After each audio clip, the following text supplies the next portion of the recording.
Let us pray. Father, we thank you. Father, we bless you. Almighty God, we give you praise.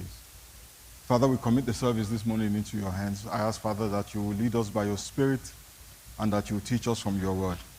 Almighty God, I ask that you will use me this morning as a vessel to bring glory and honor to your name, even as I preach from your word. I ask, Father, that you grant me the unction, that you grant me the boldness, and you grant me the strength to make known the mysteries of the gospel, even as you have called me. In the mighty name of Jesus we pray. Amen. Amen. Praise the name of the Lord. Hallelujah. Good morning, everybody. My name is Femi Omotayo. I am the lead pastor at New Covenant House. And as you can see from the chair, I am getting older and older every day. Let us read together from the book of Luke chapter 15, verses 11 through to 32. It's a bit of a long reading, but I think it's important. We're preaching a sermon series, The Parables of Jesus, even though this is not exactly a parable, but I think it's an important story nevertheless. Amen? And the Bible says, Jesus continued. There was a man who had 2 sons.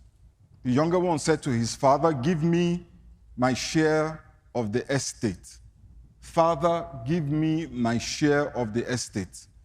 So he divided his property between them. Not long after that, the younger son got together all he had. He set off for a distant country and there squandered his wealth in wild living. Verse 14 says, after he had spent everything, there was a severe famine in that whole country and he began to be in need. So he went and hired himself out to a citizen of that country who sent him to his field to feed pigs. He longed to fill his stomach with the pods that the pigs were eating, but no one gave him anything. When he came to his senses, he said, "How many of my father's hired servants have food to spare? And here I am, starving to death. I will set out and go back to my father and say to him, 'Father, I have sinned against heaven and against you. I am no longer worthy to be called your son. Make me like one of your hired servants.' So he got up and went to his father. But while he was still a long way off, his father saw him and was filled with compassion for him. He ran to his son, threw his arms around him, and kissed him. The son said to him, 'Father, I have sinned against heaven and against you. I am no longer worthy to be called your son.' But the father said to his servants, 'Quick, bring the best robe.'" Turn to your neighbor and say, "The best robe." "And put it on him. Put a ring on his finger and sandals on his feet. Bring the fattened calf and kill it. Let's have a feast and celebrate. For this son of mine was dead and is alive again. He was lost and is found.' So they began to celebrate. Meanwhile, the older son was in the field. When he came near the house, he heard the music and dancing. So he called one of the servants and asked him what was going on. And the servant said, 'Your brother has come, and your father has killed the fattened calf because he has him back safe and sound.' The older brother became angry and refused to go in. So his father went out and pleaded with him. But he answered his father, 'Look, all these years I've been slaving for you.'" Turn to your neighbor and say, "Slaving for you. "And never disobeyed your orders. Yet you never gave me even a young goat so I could celebrate with my friends.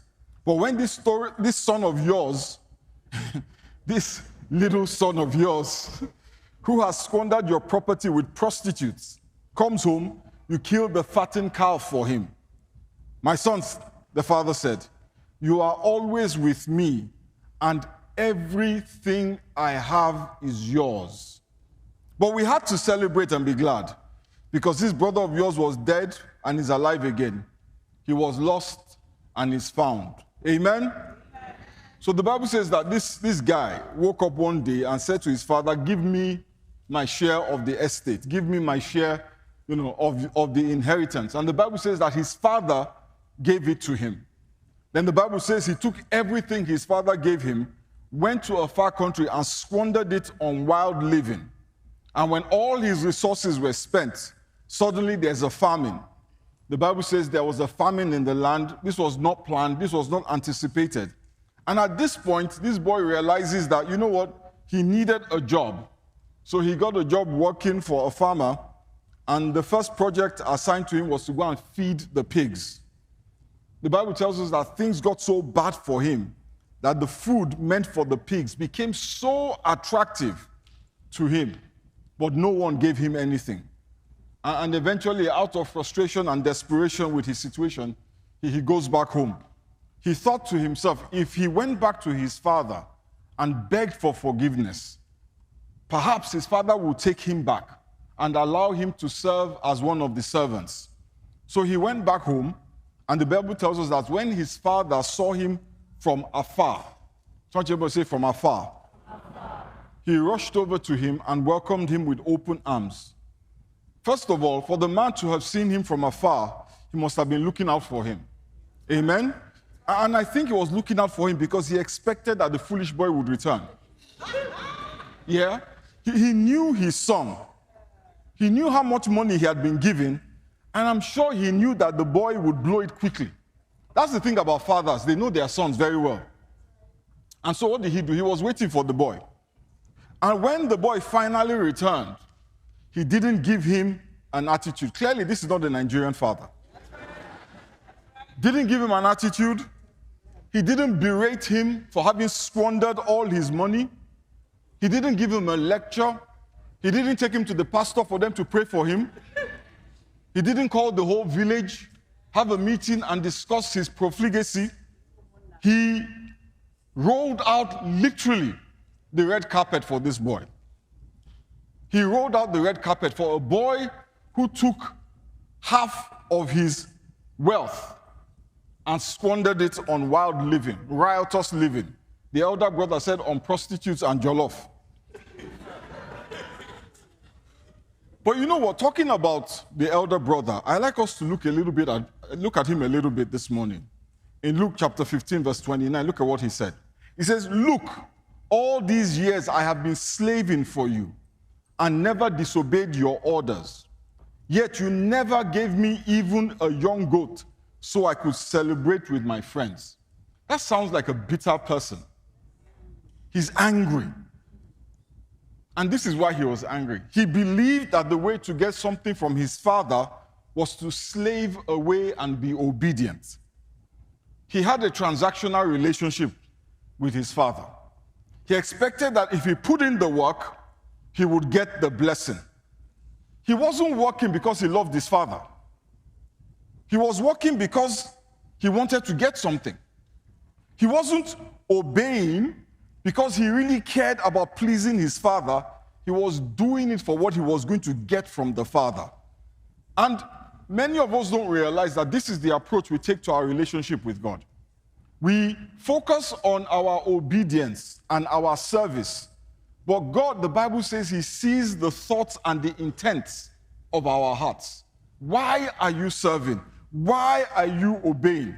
We have to be careful that we don't become like this elder brother, giving only so that we can get, serving only so that we can receive, and obeying simply because we want a reward. When we approach God like that, it says to God that we do not love him.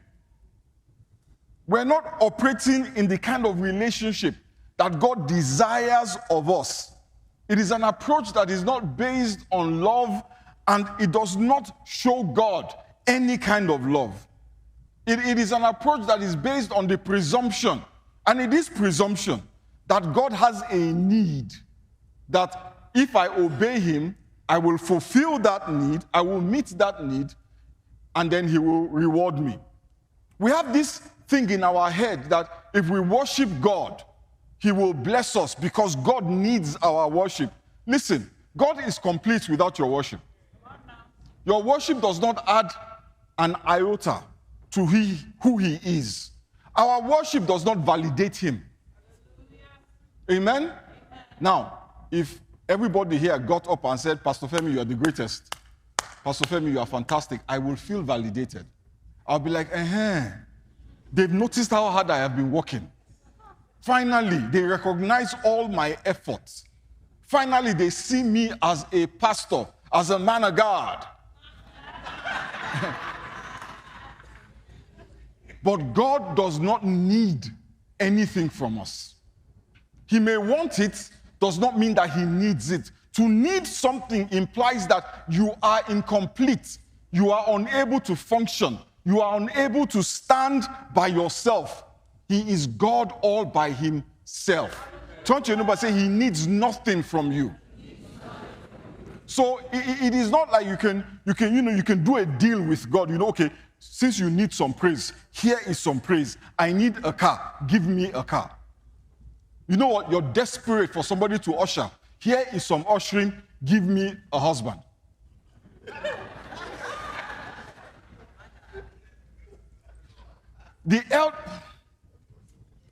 And this is the thing. We have to be careful because we've been taught that you should sow to your need.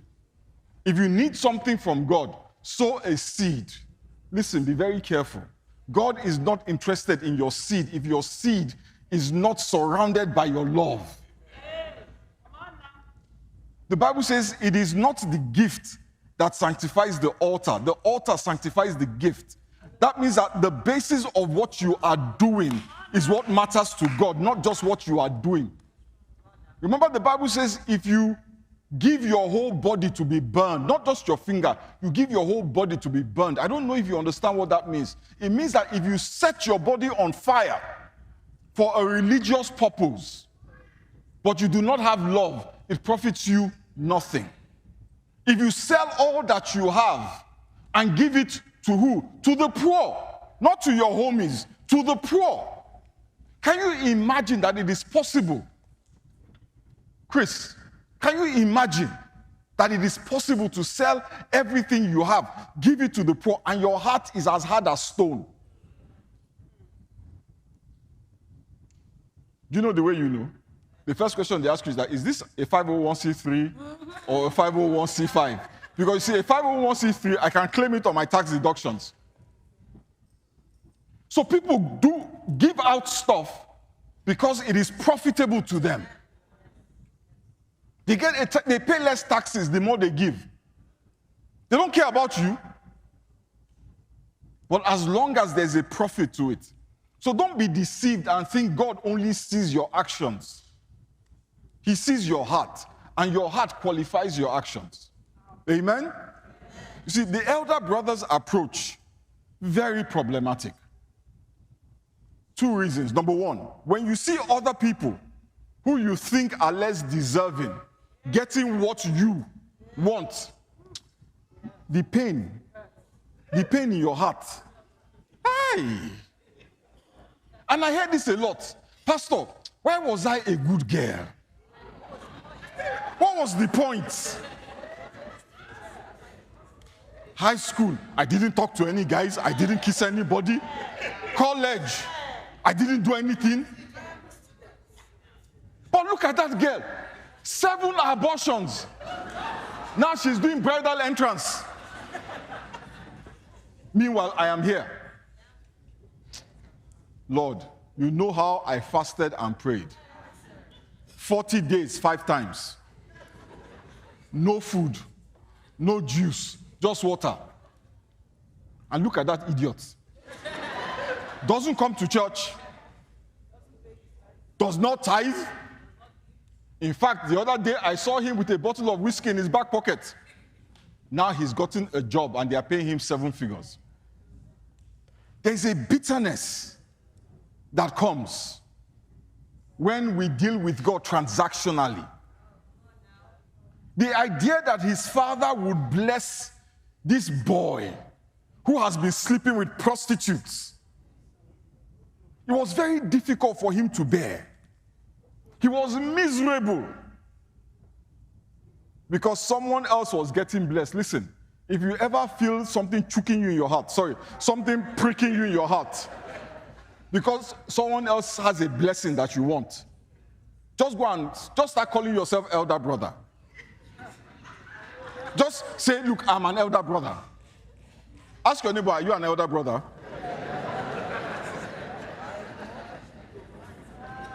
And some of us don't realize that that is who we have become.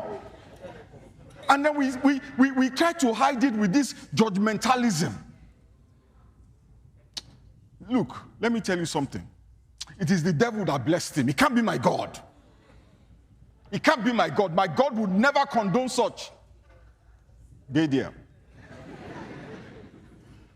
The second reason with a transactional approach is that when you do not get what you have paid for,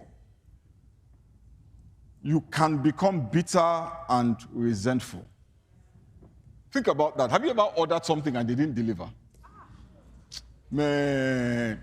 I think that in American corporations, they create customer service the way they create it to frustrate you. Seriously. But there is no customer service that will frustrate me when I have already paid and they have not delivered. Put me on hold for 1 hour. We are there together. Put me on hold for 1 hour. No problem. You know that phone thing that says, if you are looking for this, press 1, then press 5. Then you now say agent. You now say, oh, well, tell me what you need from the agent. I don't care. I want an agent. Answer. I can say agent 25 times until the agent comes. After I gave them my money, we die here. No grief for anybody. Am I lying?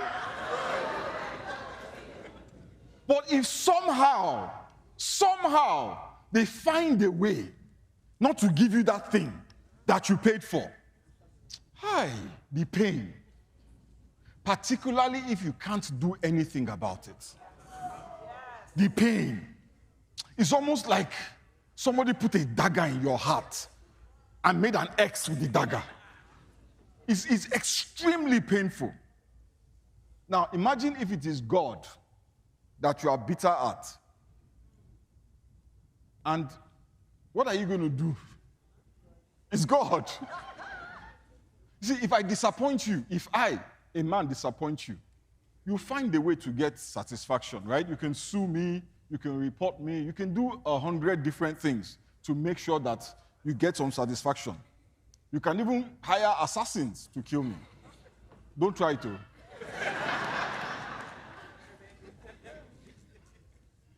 But if God disappoints you, what are you going to do? Who are you going to complain to? What is your recourse? Where are you going to take, which court are you going to take God to? You want to sue him? What petition are you going to write against God? You are literally unable to do anything. Nothing. So guess what we do? To spite God, we give up our faith. We say, I'm not doing this Christianity anymore. We go back to a life of sin and revelry. And even worse, some of us will decide that, that blessing, I am going to get it myself. And the devil is waiting for us with plenty of counterfeits, plenty of shiny objects. And this is where many of us are right now. We have been disappointed by God. We feel like he has not kept his end of the bargain. You have been good. We have served. We have been tithing. We have given sacrificially. But you have not seen 30-fold. Talk less of 60-fold. Not even 100-fold. I remember my wife and I,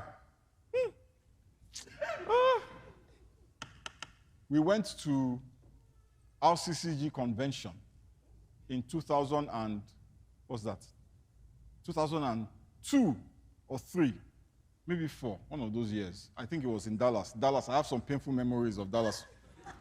And during the convention, a man of God came and preached. And he preached a sermon called the 24-hour miracle. 2002.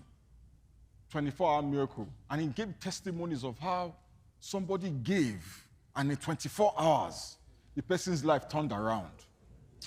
So my wife and I, we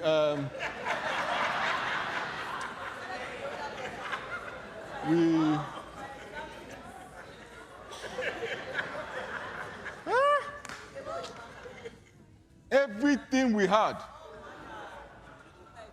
including her exam fees, and we sold it into the 24-hour miracle. I'm still waiting. I am still waiting. The problem was not in the sowing. The problem was in the idea that we thought we were buying a 24-hour miracle. By the time I was going to give God grace, he gives me grace. So I gave him some grace. So 24 hours, no miracle. Okay, it's all good. 48 hours. 1 week. There's something wrong here. You don't know. 1 month, 1 year, 5 years, 10 years. Okay, we've got a problem. The bitterness that filled my heart. Listen, my brothers and sisters, God wants to be in a love relationship with you.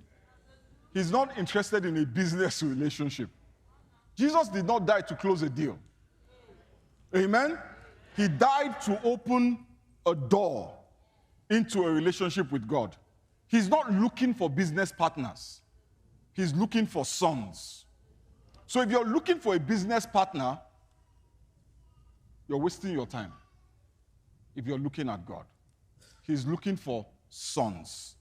And a son does not have to serve to be blessed. He serves because he is blessed. In the beginning of the story, that young man, the Bible says he asked his father for his share of the estate. All he did was ask. To receive from his father, all he did was ask. There's no record in that story of him jumping through hoops. There's no record in that story of any protocol, because we talk about the protocols of heaven. He went to his father. He said, "Father, give me my share of the estate. That's all, and I want it now." That's all he said. And the father gave him. Why? Because he recognized that this was his son, and it was his right. It belonged to him. Remember when the elder brother was acting a fool? He said, "Everything I have was yours." All that boy did was ask for what belongs to him. The father could not refuse him. Listen, my brothers and sisters, you are a son. You are a son of God. You are a child of God. The Bible says in Romans chapter 8, verse 15, the spirit that you received does not make you slaves so that you live in fear again. Rather, the spirit you received brought about your adoption to sonship. And by him, we cry, "Abba, Father." Says you have been adopted into sonship. And that is why Paul says things like, we should come with boldness. Come with boldness. Like that boy went with boldness to his father. He didn't go to his father like a servant. He didn't go to his father like a slave. He went to his father with boldness because he recognized what the elder brother didn't, that everything my father has belongs to me. And that is where we struggle.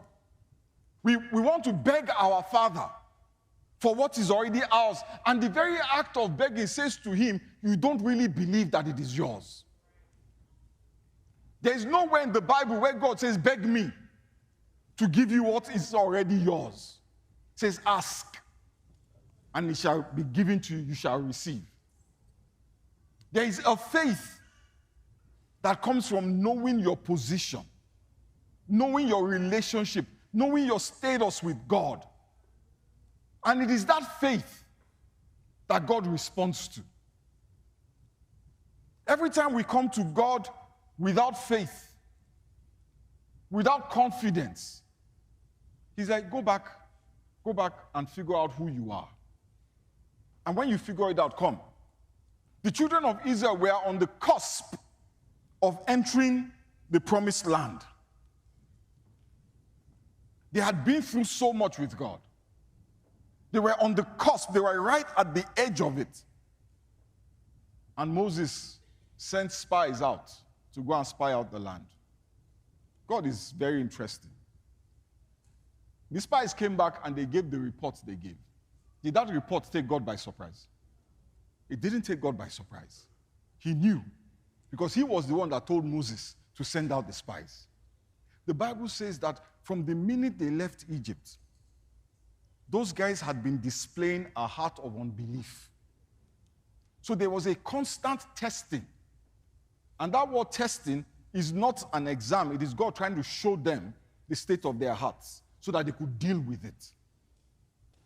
And they didn't until they got to the edge of the promised land. And guess what they did? They showed God that heart of unbelief. And you know what God did to them? He said, oh, you don't trust me? Okay, do you know what? Wander around in this wilderness for 40 more years.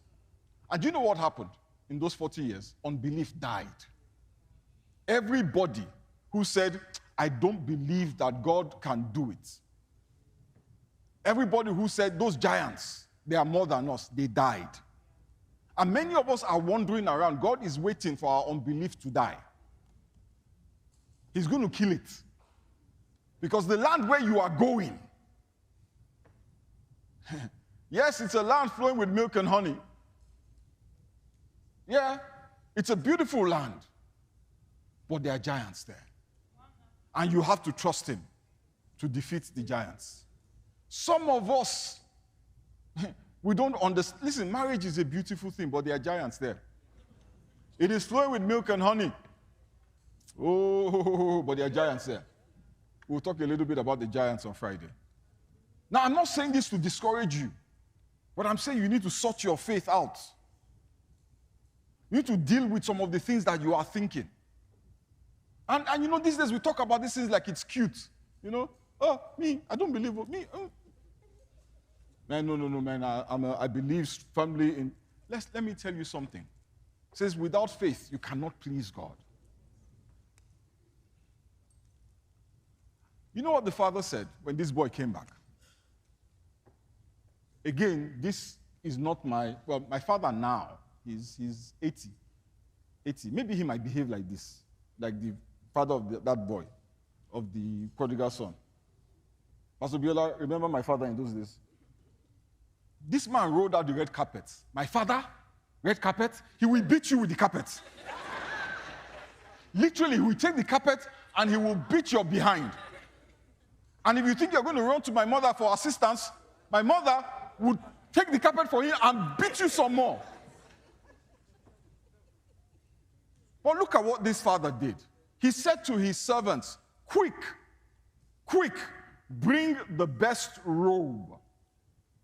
The best robe is the one that he wears for special occasions. It was a symbol of his honor, his status, and his glory. See, by clothing him with his best robe, he was restoring him to his former glory before he fell. The prodigal son came to his father clothed in rags and shame. But the father took away the shame and replaced it with glory and honor. Somebody shout hallelujah. See, when we return to God, he accepts us back with open arms. And instead of shame, he clothes us with his own righteousness, with glory and honor. He clothes us with Christ. Hebrews chapter 1 verse 3 said, the Son radiates God's own glory and expresses the very character of God. See, when you are clothed with Christ, what you are radiating is the glory of God.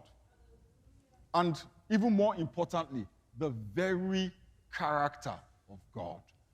So when the Bible says, clothe yourself with Christ, he's saying, clothe yourself with the glory of God and the character of God.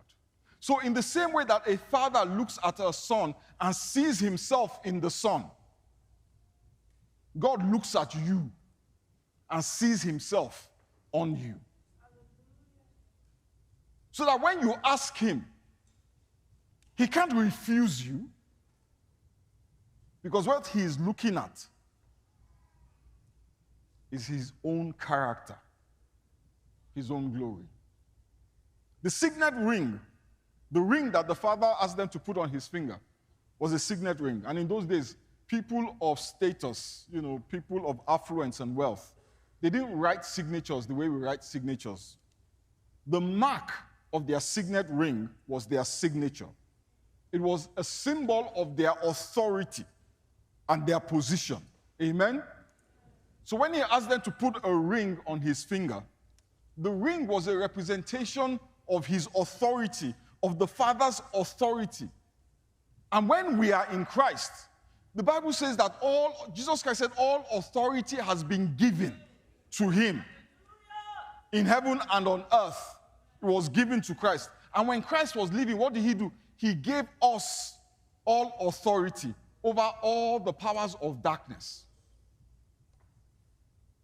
And then he said to them, put sandals on his feet. And I think that must have been because he was barefoot. Now, the thing in those days is that only slaves walked around barefoot. Only slaves. Sons always wore sandals. Amen? Now, sandals were not just a status symbol. It was not just to say, okay, this one is a son, this one is a servant or a slave. They were an assurance, of safety, that as he walks on the road of life, stones and sharp objects will not rip his feet apart. Yeah? And that is symbolic of not just position, but also purpose. In Ephesians chapter 6, verse 15, the Bible says, for shoes, put on the peace, the assurance that comes from the good news, so that you will be fully prepared.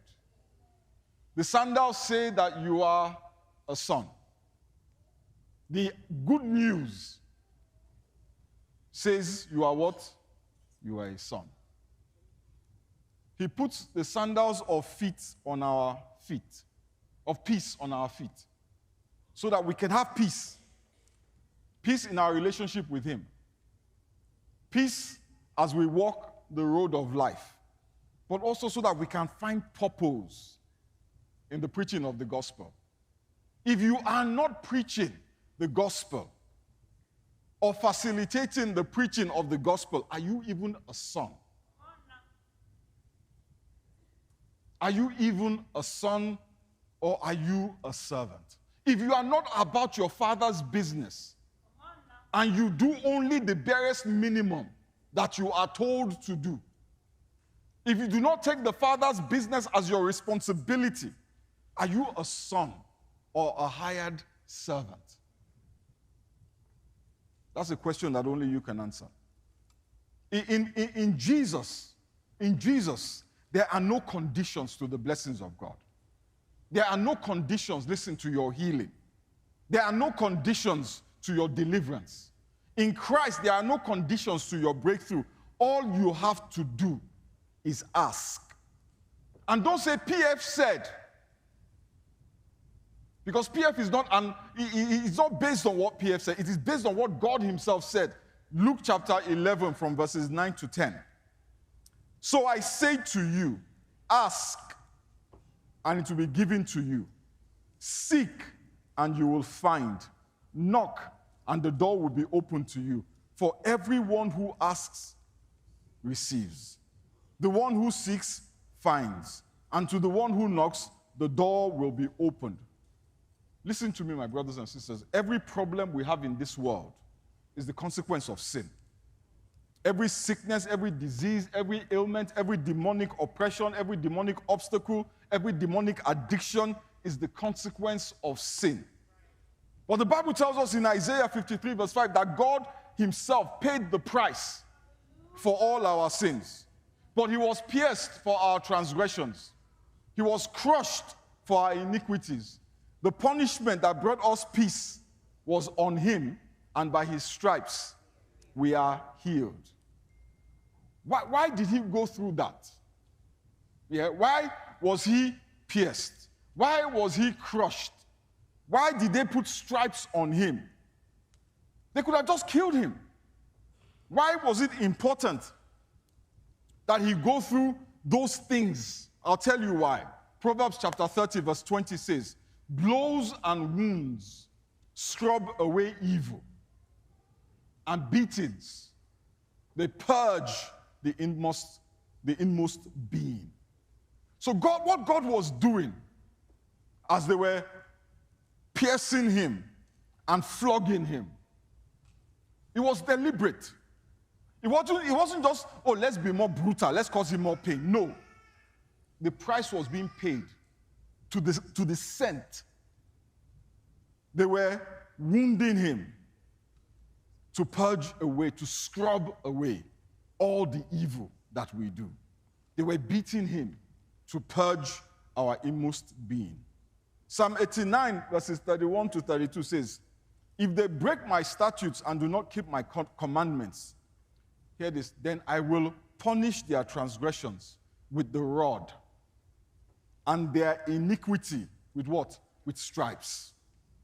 By his stripes we are healed. Hallelujah. All of what happened to Jesus, every single thing, was a necessary part of the payment. God was paying the price in full. No discount. No payment plan. No, I will do 70%, you do 30%. He paid it in full. And that is why Jesus Christ said, it is finished. What is finished? The price has been paid in full. If anybody ever tells you you have to pay a price, please ask them for what? Ask them, what am I paying a price for? A gain. Yes, I pay a price for this shirt, but I don't pay a price for my blessings. I don't pay a price for my healing. I don't pay a price for the anointing. He who freely gave you his son, how much more with him also, not freely, don't you must say freely, give you everything else. So when they're telling you to pay a price, somebody is trying to take from you what God did not intend to take from you. The only thing you need when you ask the Father is that you are in Christ. Let me close with this scripture. John chapter 15, verse 7. It says, but if you remain in me, and my words remain in you, you may ask for anything you want, and it will be granted to you. If you are in Christ, just ask. That boy asked, and the Father gave him everything he asked for. Let us bow our heads and pray. The only condition is that you are in Christ. And there is no price to pay to be in Christ. Some of us think, oh, if I am in Christ, to be in Christ, I gave up this, I gave up that. Yes, and those are good things to give up. But the only requirement to be in Christ is that you have faith. The only requirement to be in Christ is that you believe that he died for you, that his blood was shed for you, that he was wounded for you, that he was beaten for you, that he was pierced for your transgressions, he was crushed for your iniquities. Stripes were laid on him. All you have to do is believe that blows and wounds that were laid upon him have scrubbed away any evil. All you have to do is to believe that the beatings, they have purged your inmost being. Your transgression, for your transgression, he was punished with the rod. For your iniquity, stripes were laid upon him. That is all you have to do to be in Christ. And that faith is expressed in a prayer. The Bible says, with the heart we believe unto righteousness, but with the mouth we confess unto salvation. And it's a simple prayer. Father, forgive me for my sins. I believe that on the cross Jesus paid for all my sins. Every single one of them, past, present, and future. I believe that he was wounded. He was pierced for my transgressions. He was crushed for my iniquities. The punishment of my peace was on him. And by his stripes, my iniquities were paid for. I believe. If you say that prayer, that is all you need to do. Believe. And the rest of us who are already in Christ, who already believe, let us ask from our Father whatever it is that we want this morning. Let us ask from him whatever it is that we need this morning. With boldness. With boldness. And if you know that you have strayed from the Father because of the disappointments that you experienced when you tried to conduct a business deal with him, you have gone down your own path because he did not give you what you feel like you have paid for. This is the time to say, Father, I want to come back to you. Accept me back into your loving arms. Restore me into my sonship. Restore me, Father, to the glory of sonship. And when you say that prayer, believe in your heart that you have been restored and ask. Ask for your healing. Ask for your breakthrough. Ask for your deliverance. Ask for that open door. Ask for that relationship. Ask for that promotion. Ask for that job. Ask for anything. Father, we thank you. Almighty God, we bless you and we give you praise. Father, we thank you for what you did on the cross of Calvary. We thank you, Almighty God, that Jesus was pierced for our transgressions, crushed for our iniquities, and the punishment that brought us peace was upon him. We thank you because his stripes paid for our iniquities, and we are healed. Father, this morning, I join my faith with all of your children. And we ask, Father, that you grant us according to your word. In the mighty name of Jesus we pray. Amen. Praise the name of the Lord. Praise the name of the Lord.